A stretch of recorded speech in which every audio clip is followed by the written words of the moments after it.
ইদানা ফারুক আজম রোজা রাখি ঈদুন নামাজ পড়ি আয় ঘরের দরজা বন্ধ করি হাঁদেন সাহাবী হল বেগুন আনন্দ করে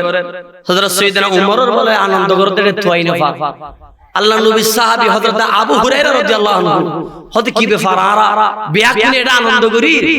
হযরত ফারুক আজম হড়ে গেলি থোয়াতে থোয়াতে ঘরত আইছি বারত নামাজ শুনে আবু হুরায়রা হদে আয়া শুনিলাম দেখো হযরত ফারুক আজম ঘরের দরজা বন্ধ হই ছোট বাচ্চা জেঙ্গুরি হাঁদে হযরত ফারুক আজম রাদিয়াল্লাহু আনহু ছোট বাচ্চার মতো হান্না করে আই ঘরের দরজা টুঙ্গো মাইলাম এ ফারুক আজম কিল্লে হাঙ্গলে গুদে ফারুক আজম হান্না কোনটা খর এ আবু হুরায়রা 30 দিন তো রোজা রাখিলাম পাঁচ ওয়াক্ত নামাজ জামাতে পড়লাম তাহাজ্জুদ পড়লাম আওয়াবিন পড়লাম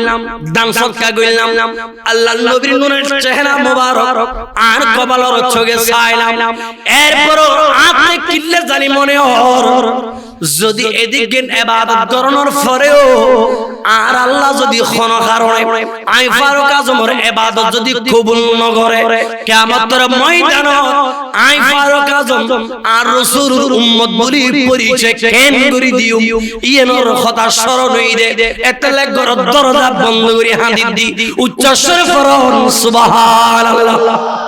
যারা আল্লাহ নবীর খোয়াল চোখে দেখি স্বপ্ন দেখি জান্নাত ওয়াজিব এর মধ্যে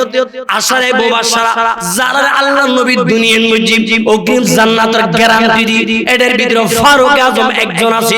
এরপর জান্নাতের গ্যারান্টি ফোনর পরেও ঘর দরজা বন্ধ করে হান্দাত দে আল্লাহ কোন গুসা হইবনি আল্লাহ কোন নারাজ হইবনি কোন ইবাদত কবুল ন করিবনি এতলে ঘর দরজা বন্ধ করে হান্দাত আর রাতের নামাজ কালাম সারি দিয়ে রে দিব্যি ঘুরি ফিরিয়ে রে দাবি করি দি আর মুসলমান জান্নাতীন আর মামার বাড়ির আবদার এলে মনে করি দি আসানা নাই